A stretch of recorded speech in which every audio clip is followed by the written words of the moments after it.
Is Saranda the best city in Albania? I keep coming back because I think it's the perfect base. You've got the gorgeous beaches right there, and all the highlights of southern Albania are just a short trip away. In this video, we'll share all the best activities in and around Saranda, and some tips on where to stay and how to get there. Saranda is a small city on the southern coast of Albania.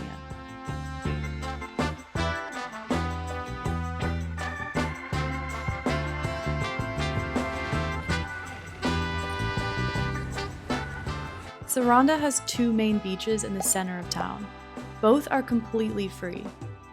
They're pebble beaches with pretty shallow water. The water never gets warm, even in August, but it's pretty refreshing on a hot day.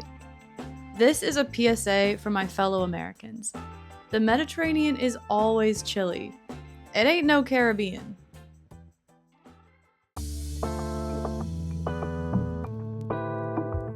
You have to visit this castle at sunset. It's my favorite activity in Saranda. I prefer to walk to and from town, which takes about 45 minutes from the beach to the top. Most people take taxis, which cost 1,000 lek each way, but be prepared for major traffic jams close to sunset. Go for the views and not the food, because this restaurant has the worst reviews I've ever seen. These are the best views of Ksamil, Corfu, and the city center of Saranda.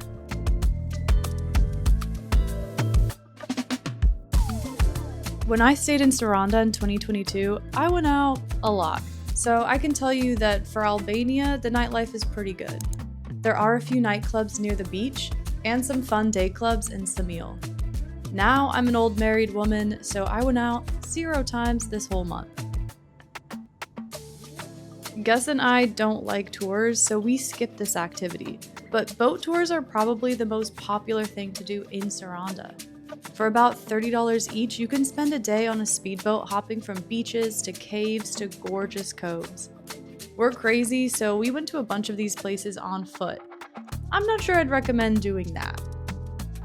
We've been walking for about 2 hours now, and we've been out of the city for a minute, but this highway walking isn't really any better.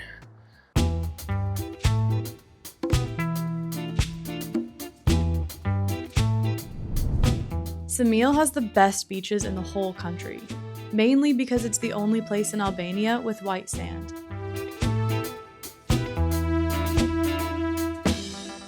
You can take this bus from the center of town. It takes about 30 minutes to an hour depending on traffic and costs 150 lek. The beaches are beautiful, but they're packed to the brim with chairs and umbrellas. The water is pretty crowded as well.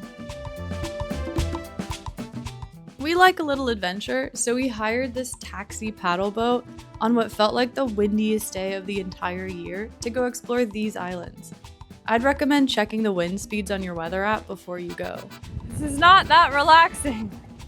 It's a windy day. Ksamil is also home to ancient ruins. Butrint Archaeological Park costs 1,000 lek, and you can get there with the same bus you took to Ksamil.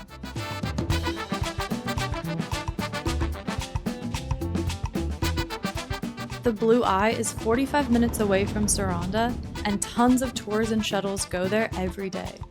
It costs 50 lek to enter. The Blue Eye is gorgeous, but we weren't expecting it to be so commercialized.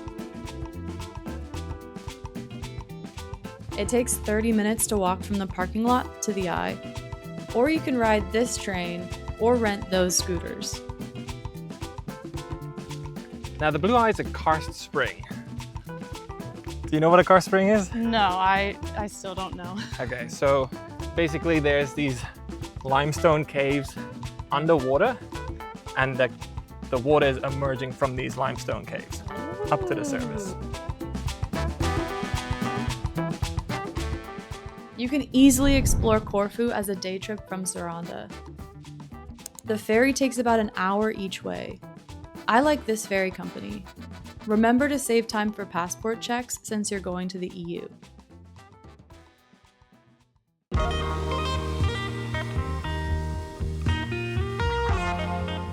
We loved staying in Flora apartments.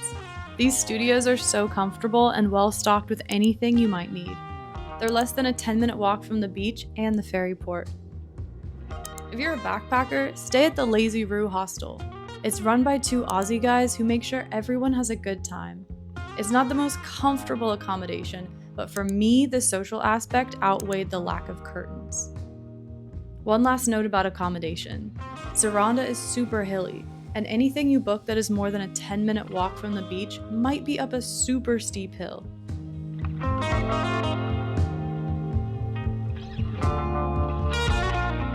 The quickest way to get to Sarandë is to fly into Corfu and take a 1-hour ferry. Ryanair flies to Corfu, so you could potentially get some cheap tickets.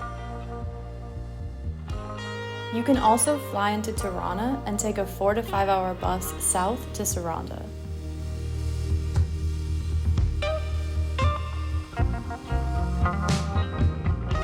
I've been all over Albania now for more than 2 months, and Sarandë is still my favorite little city.